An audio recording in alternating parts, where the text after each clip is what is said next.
क्या आपको ऐसा नहीं लगता कि आईसीसी और यूएनओ में ज़्यादा फ़र्क नहीं है? मुझे तो ऐसे ही लगता है। हाँ, अगर इसमें थोड़ा फ़र्क आप कह सकते हैं तो आईसीसी इंडियन क्रिकेट काउंसिल, मैं कहता हूँ इंडियन इंटरनेशनल क्रिकेट काउंसिल की बजाय, और यूएनओ आप कह सकते हैं कि यूनाइटेड स्टेट्स ओन या उसकी डिक्टेशन पे चलने वाला वो एक इदारा है। ये अलग बात है कि वहाँ 4 और मुल्क भी हैं, रशिया, चाइना, जर्मनी, फ्रांस, जिनको वीटो पावर हासिल है। आईसीसी में और किसी के पास वीटो पावर नहीं, सिर्फ इंडिया के पास वीटो पावर है। और ज़ाहिर है इस वक्त जय शाह उसके प्रेसिडेंट भी हैं आईसीसी के, वो अमित शाह के साहबजादे हैं, जो मोदी जी के बहुत करीब हैं। और वो जो फैसला करते हैं वो ज़ाहिर है वो मतलब वो फैसला कर लेते हैं कि जी इंडियन कप्तान ने पाकिस्तानी कप्तान से हाथ नहीं मिलाना, वो नहीं मिलाते।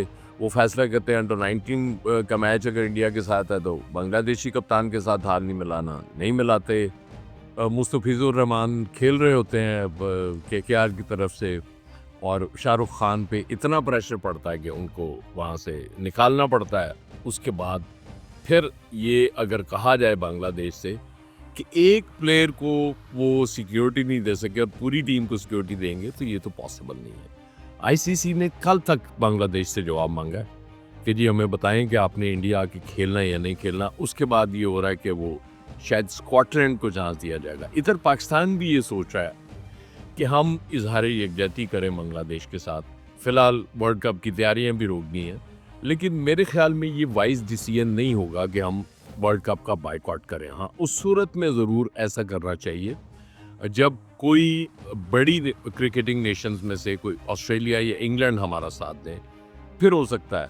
क्योंकि एक वक्त वो था जब पाकिस्तान और इंडिया ने मिल के लॉर्ड्स में ये तय हुआ था कि वर्ल्ड कप का फाइनल सिर्फ लॉर्ड्स में हुआ करेगा और इंग्लैंड में हुआ करेगा, और पहले 3 हुए भी 75, 74, 79, और उसके बाद जो लास्ट 83 में जो इंडिया ने जीता था वहाँ, उसके बाद हम इसको लेके आए वहाँ से बाहर। पाकिस्तान और इंडिया में हमने इसका इनेकाद कराया, और उसके बाद फिर वो ऑस्ट्रेलिया में भी हुआ। ज़ाहिर है 92 का वर्ल्ड कप हम कैसे भूल सकते हैं, जो इमरान खान की क़यादत में हमने जीता था वहाँ।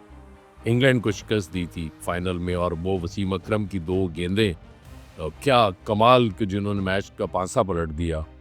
एलन लैम्प और उसके बाद मुझे नाम याद नहीं आ रहा दूसरे प्लेयर का, बहरहाल वो 2 विकेटें जो उन्होंने क्लासिक वो ली थी, उसके बाद हालात चेंज हो गए। अब बांग्लादेश अपनी जगह बिल्कुल ठीक है, लेकिन इंडिया की हठधर्मी है वो ज़ाहिर है। वो चूँकि 4 पैसे के आ गए आईपीएल को, कि उन्होंने कहा कि जी अब हमने फैसले करने हैं, डोमिनेट करेंगे।